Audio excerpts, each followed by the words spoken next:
and all listeners, attention all radio listeners, to a broadcast on Calling All Cars. The program will be broadcast at 9 p.m. on Monday, beginning May 1st. That's all. Rosenquist.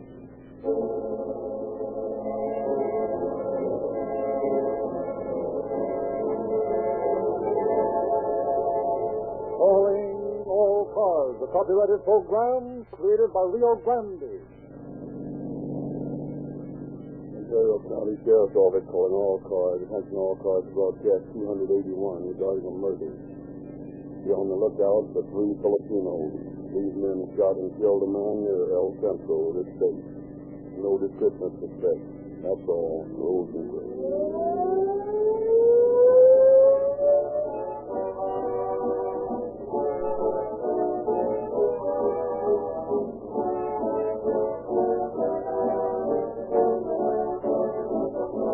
Rio Grande Craft is refined so that it meets all the demands of public-serving automobiles, whether it be speeding to the scene of a crime or slowly cruising the neighborhood to preserve peace. It is the money-saving gasoline of superior performance at any speed.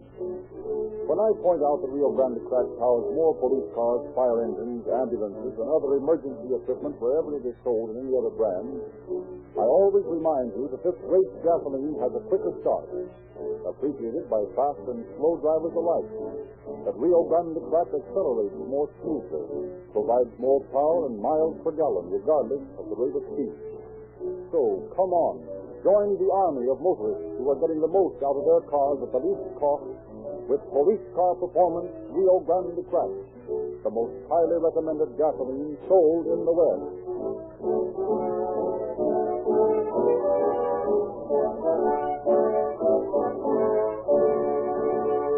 The facts upon which tonight's story has been based were taken from the confidential files of the Office of the Sheriff of Imperial County, California. We are privileged to welcome to Calling All Cars the present Sheriff of that county, Mr. Robert W. Ware. We in the Imperial Valley have a special problem in law enforcement.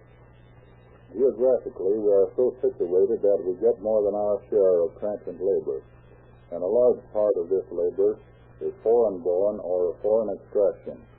Our laws are not always so well understood by these people, and in many instances there is a lack of respect for law and order.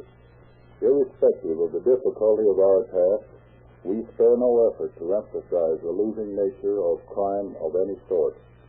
The story we are about to hear was no exception. Though it began in Imperial County, it had ramifications throughout the western states and was finally solved in the Hawaiian Islands. How we were able to effect this solution you will hear as the program progresses. And I will be back at the end of the program to explain further how we brought home to a group of lawbreakers the lesson that crime cannot pay.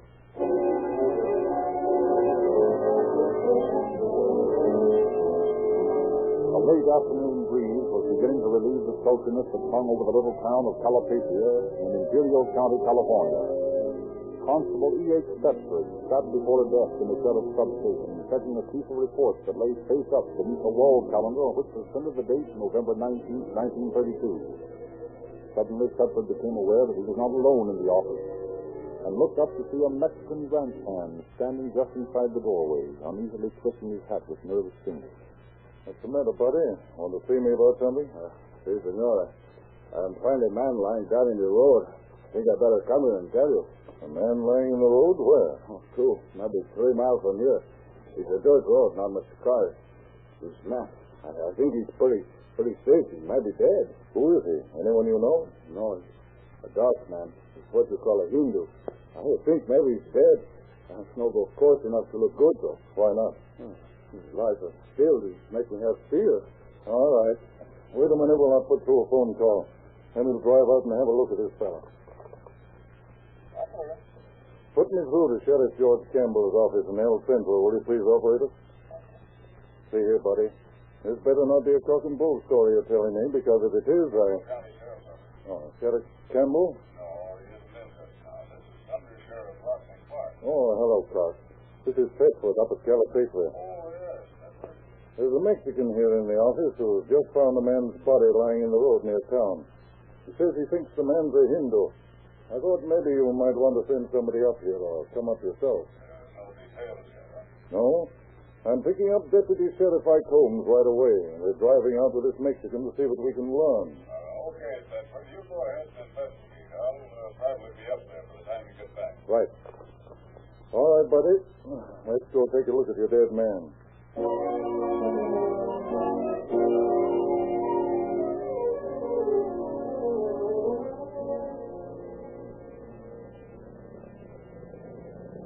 This is certainly a lonely enough road, Holmes.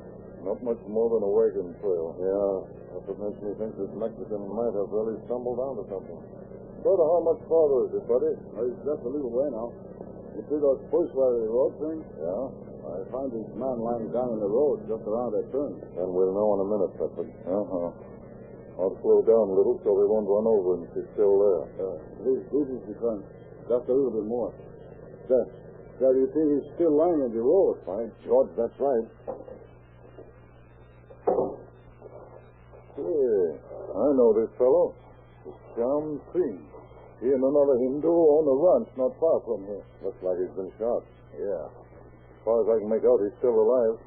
Better get him to a hospital right away. Yeah.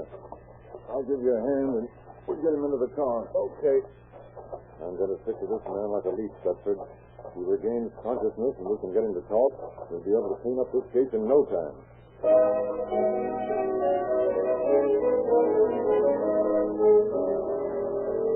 After getting Sham Singh to a hospital, Deputy Sheriff Ike Holmes, true to his word, remained at the wounded man's bedside until consciousness and strength returned sufficiently for the man to make a statement. You have a ranch somewhere near Calipatria, haven't you, Mr. Singh? Yes. My partner, Brown Singh, and I drove peas. Was Brown Singh with you when you were shot? Yes, he was in the car. I don't know what they have done with it. I'm afraid for him. Afraid? Suppose you tell me the whole story from the beginning. Yesterday, we finished with the pea harvest, and this morning Brown Singh and I came into town to get the money from the bank to pay off the men. What kind of labor do you hire? Filipinos. I see. Go on. The crew foreman at the ranch, he's a Filipino we call Pedro, knew that my partner and I were going into town and offered to give us a ride in an automobile that belonged to one of his helpers. It looked good to us, and so we said yes. And then this fellow Pedro drove you into town, huh? No. He went with us. But the boy who owned the car drove. Do you remember the boy's name? I think they called him Prudencio. Anyway, we got into the car and were just ready to drive away from the ranch when... Come on, Prudencio. Let's go. Don't you think we better wait for Leon? Leon? No. Let him get to town from You made a promise to him. Well, he's trying to leave without me. Hurry up, then. You keep us waiting. Where the two Mr. Sings in the box seat? I think you try to leave me behind. No, we're not trying to leave you. You get in the middle here. Between me and Prudencio. Oh. Now, let's go.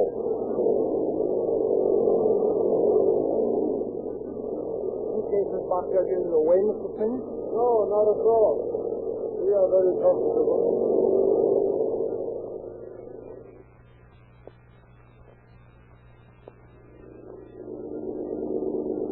It was nice of you boys to take us into the bank. Oh, that's all right, Mr. C.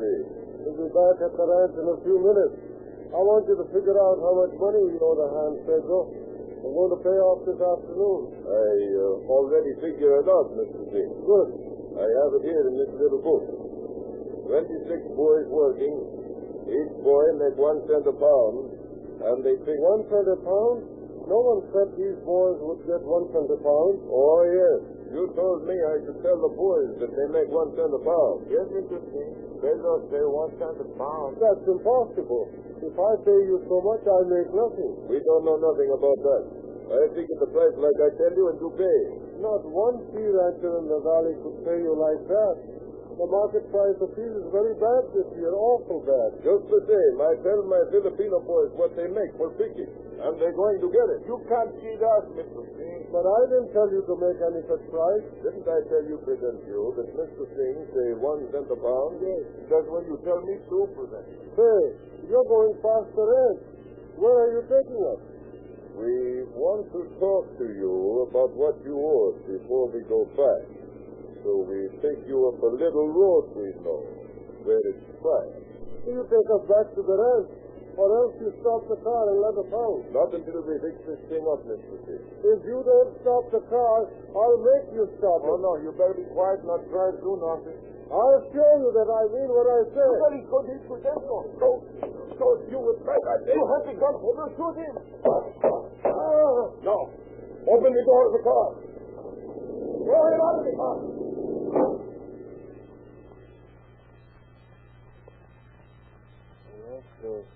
I heard the shot. I don't remember anything more.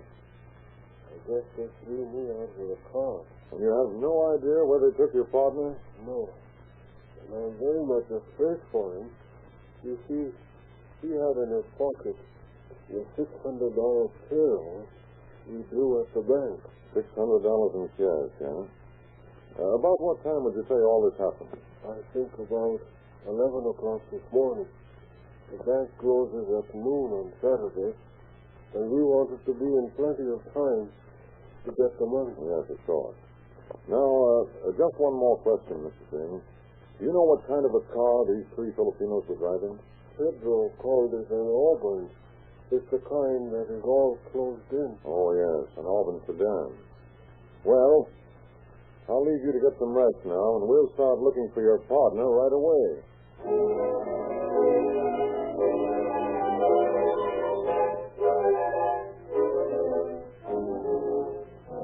When Holmes returned to the substation from his interview with Sham Singh, he found Under Sheriff Rodney Clark and Deputy Sheriff Elliott waiting for him. Then, as they were discussing the details of the crime... So it looks like our best bet is to locate that Auburn sedan, Clark. Yeah, the sooner we get started, the better. Did Sham Singh know the names of those three Filipinos who held him up and shot him? Well, he knows their first names, that's all. Prudencio, Pedro, and Leon. Pedro seemed to be the ringleader. That's not much good. All three are common Filipino names. Well, let's... Oh, wait a minute. Looks like one of those two Japanese who just came in wants to talk to you, Holmes. Do you want to see me? Oh, yes, please. Very important. All right, spill it. My friend and I are finding very strange things. We are finding lonesome automobile having dead man. A dead man, you say? Oh, yes, please. Same being very dead. Tell me, was the dead man a Hindu? Also, you already know, eh? Not exactly. What kind of a car was it? Automobile being open. Him have license plate from Arizona. Also have 3 suitcases in back. We're taking good look. Oh, so it seems. Can you show us where you found this car? Also, we can show you, all right. Well, boys, this is what I was afraid of. Yes, we've got murder against those three Filipinos now. Yeah, there it is, boys. There's the car we're looking for. Those Japanese gave us a good steer. Yes, it looks like those Filipinos hit a blind road. That irrigation canal running across there only has a footbridge over it. Well, I think I know what happened. They meant to take a road about a half a mile farther up the highway. It looks just like this from when you turn off onto it, but I guess they were excited and turned off too soon. Well, here we are. Let's see what we can find out. Let's show a break. They're hitting the wrong road and having to abandon the car. Well, let's have a look in the back seat here. The poor fellow's dead, all right. It would be a good idea to open those suitcases and see what's inside. Yeah. I'll hand them out to you. All right. While you're looking in them, I'll see if they left the registration in the car, Clark. Nothing on the outside of these suitcases to tell us anything. No initials or travel stickers. Maybe when I open them up. Well, the registration's still here. It gives the name of Prudencio Rondaris as the owner. Well, that checks with what Sham Singh told me. At least we know who one of them is. There's nothing in these suitcases but clothing and toilet articles. No, not a thing has any mark of identification on it.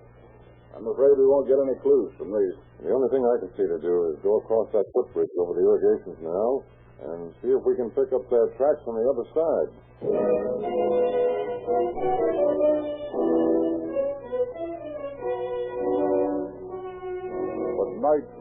Arizona, the Sheriff Clark and his 2 deputies without sight of the fugitives.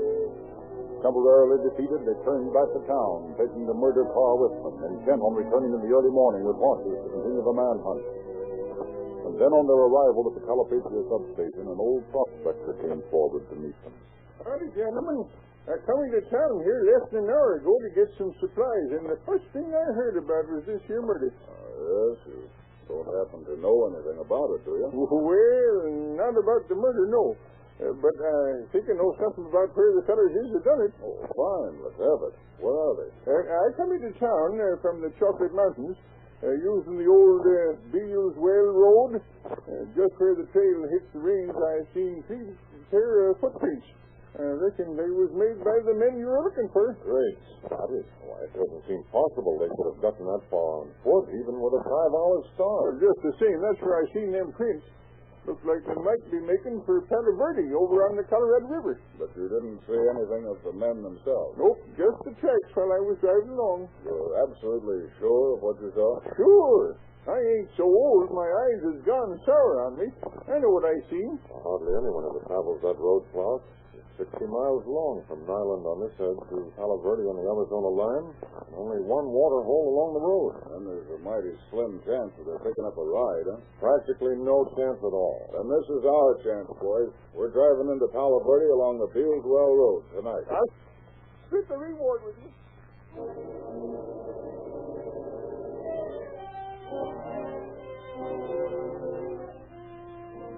Leaving Holmes in charge at the substation and taking Constable Thetford in his place, Under Sheriff Clark and Deputy Elliott made the journey to Palo Verde.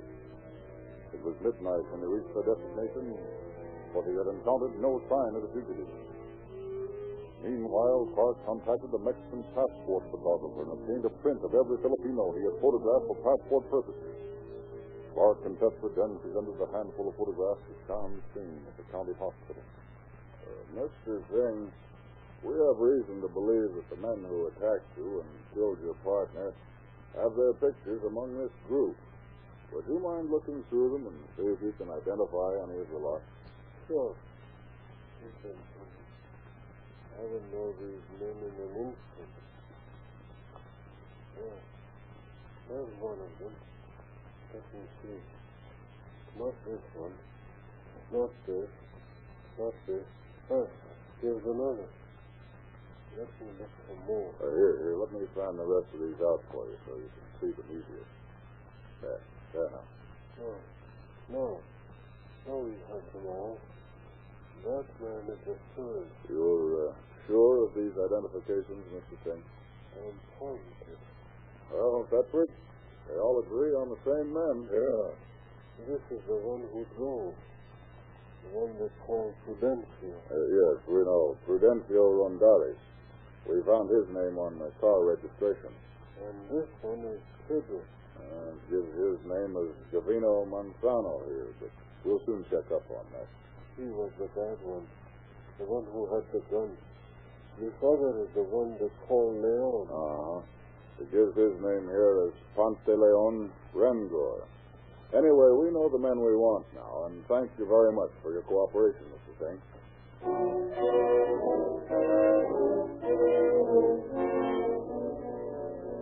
At once, copies of the photographs were mailed out to peace offices in California and Arizona. It was soon learned that all 3 men had been arrested at some previous date, and fingerprint records then followed the photographs. Meanwhile, 3 days of intensive search among the Filipino camps revealed no clue to the fugitives. It was at last concluded that they had been successful in eluding the cordon of officers. But several days later, a Filipino was brought into Clark's office. Here's a boy who says he's something to tell us about Gavino Manzano, Clark. Yes? What's your name, lad? Enrico Garcia, sir. All right. What is it you want to tell us? Gavino. He say his name Ramon Simon, but he Gavino. He tried to take away from me my girlfriend. When was this? Just before he shoot Mr. Singh and the other Hindu and run away. How do you know Gavino shot the Hindu? I see it in the paper. When Gavino run away, this girl go away too. What's the girl's name? Maria Thorne. She come from Stockton, and for a while I go with her. But Gavino say he want her, and for me to keep away. Do you know this girl's address in Stockton? Yes. It is here on this piece of paper. Oh, fine. Oh, thanks a lot, Garcia. This might be a big help. If you catch this, Gavino, you fix him good, no? You bet we will.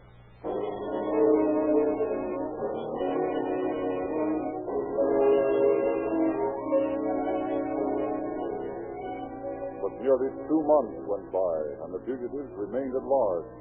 And then police at San Jose telegraphed that Ponteleo and Rengor had been seen and identified there. Instructions were wired back to arrest and hold him. And Sheriff George Campbell left immediately by automobile for that city. Upon arriving, the prisoner was brought out for transfer back to El Centro. Who's your man, Sheriff Campbell? Huh? Why, well, that's not Rengor. Not Rengor? What do you mean? Just what I say. That's not the man I want. Are you sure? Positive. Here's a photograph of Rengor. Look for yourself. By George, I believe you're right. You'll admit there is a strong resemblance, though. Sure, but that doesn't help me any. Well, I'm sorry, Sheriff. Particularly after your long ride up here. Oh, well, these things happen once in a while. When are you leaving to go back to El Centro? Well, might as well go right away. I think I'll drive out to the highway by way of the foreign quarter, just on the slim chance of seeing the man I'm looking for. That's asking for a lot, Sheriff. I guess maybe. Well, goodbye. Bye, Sheriff. Sorry things worked out the way they did. Oh, it's going to be a long drive home. Look. I think the boys are going to have a lot of fun about this. But that Filipino sitting in that parked car looking up like Rengor. Stop and have a good look.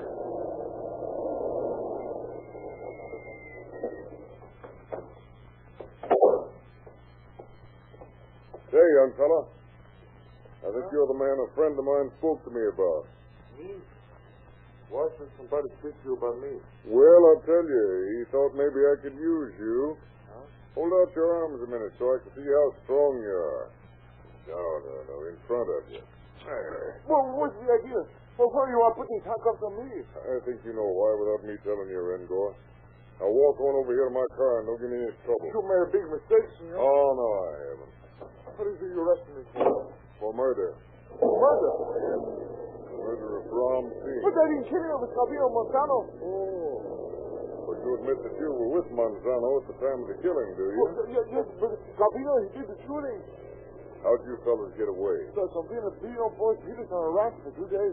Then he took us to Broadway at night, and we hit 2 more days. Then we called here to San Jose.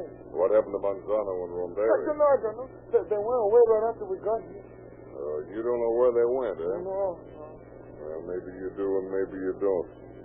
But I know where you're going, and I know where you're going to stay for a long, long time.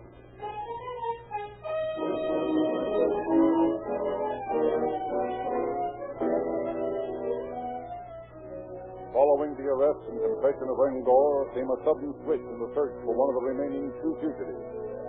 Postal authorities in Stockton, watching the mail addressed to Maria Thorne, Manzano's girlfriend, intercepted a letter sent to her from Honokawa, Hawaii, bearing the return address of R. Simone.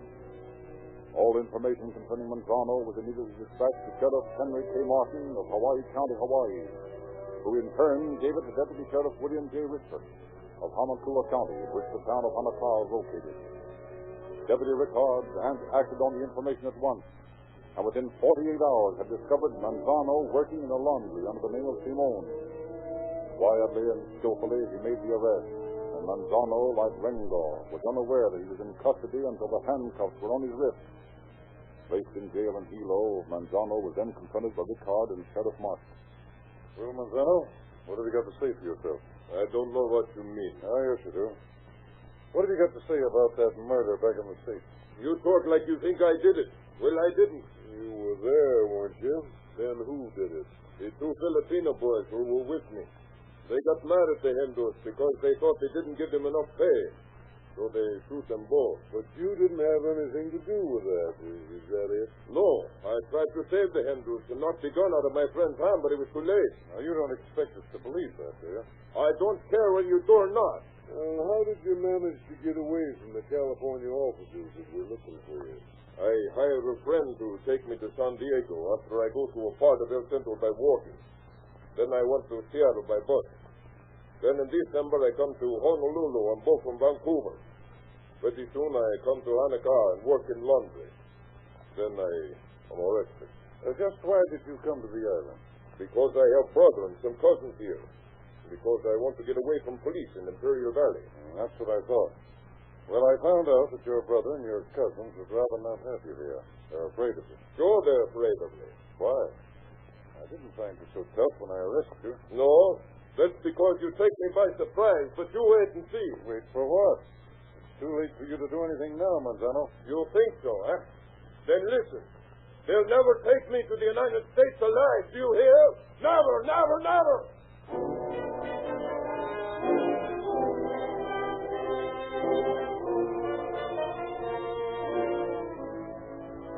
Word of Manzano's arrest was sent by Martin to Sheriff Campbell at El Centro, and Under Sheriff Clark was detailed to take the next boat to Honolulu in order to bring back his prisoner.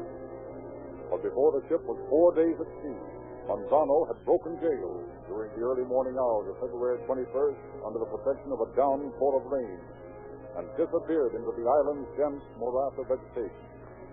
Sheriff Martin immediately took personal charge of the search, assisted by his chief deputy, Peter N. Pacala. So it was the pounding of this confounded rain that made it possible, Peter.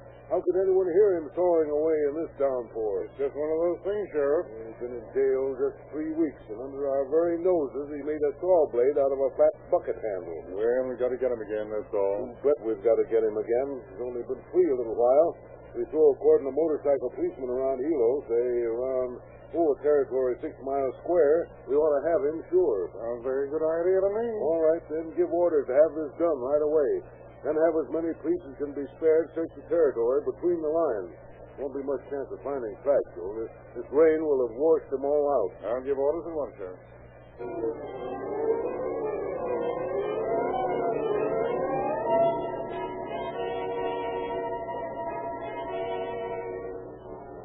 Not far from Hilo was the isolated home of a Filipino. There it was found that Manzano had appeared soon after his escape and demanded food and clothing. 2 motorcycle officers, Almas Costa and Cicero Bento, were therefore stationed to guard the hut in the event the outlaws returned. Then, early in the morning of the second day following Manzano's dash for freedom, these 2 officers were discussing the search while watching through one of the cottage windows. You suppose Manzano really will come back here? The Filipinos who live here seem to think so. They're scared to death. Yeah, I know. They have him figured out as a pretty desperate character. And when he was here before, these people gave him most of the food in the house and a really good suit of clothes. They wouldn't have done that if they hadn't been afraid of him. Boys at the jail say Manzano swore that he'd never be sent back to the States alive. Do you suppose he meant the jailbreak? Or that he'd kill himself? I don't know. If he comes back here, he's as good as back in jail. You're right on that. I was just wondering. Look. Over where I'm pointing. By those trees. Huh?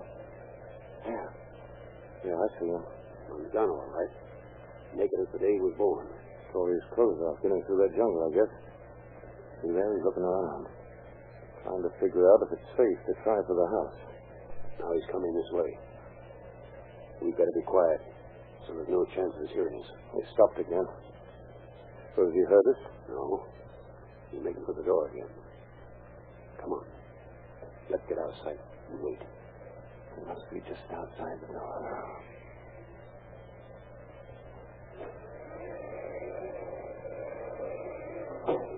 All right, Manzano. You better surrender quietly. Oh, you, Get me if you can. Hold on to me, son. Yes. Let him get away. You think I can't get away? No, you can't. Get out. Let me alone. Faster. Hurry. Put the cuffs on. Let me alone. Yeah, I get that. For a while. Here. Throw this blanket around him. We'll take him in. All right. You open the door. Now then. Let's go, Manzano. Yeah. You never will get me back to the jail, you. Look out. He's walking away. He's starting to run. Shoot. Go ahead. Come on, Costa. We've got to get him. fell down. All right. Yeah, we got you, Montana. Go on now. Don't try that again. You can't hold me in jail. You can't take me back to the United States. Oh, yeah? You'll get shackles this time, so you can't possibly escape. I'll never see the United States again. Never! You're crazy, Manzano. You're looking at a part of it right now. Well, let's not stand in the rain all day. Come on, my vest pocket, Jesse James.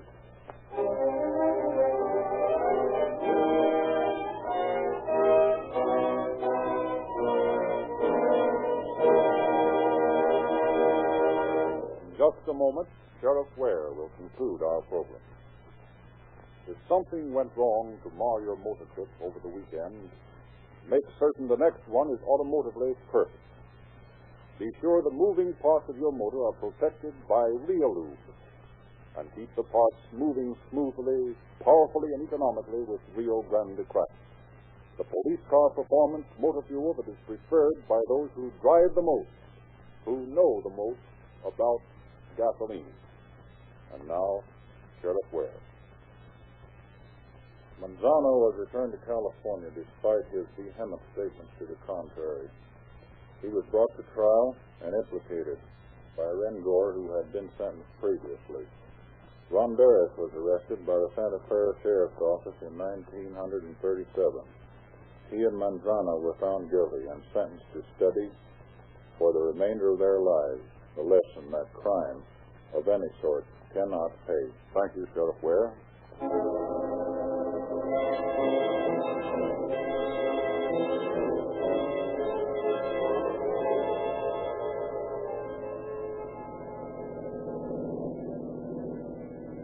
Imperial County Sheriff's Office calling all cars. Attention all cars.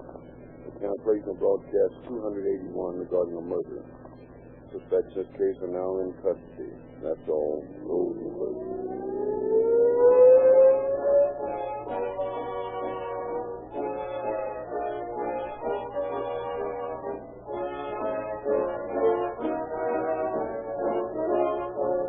This is your narrator, Frederick Lindsley, bidding you good night for Rio Grande.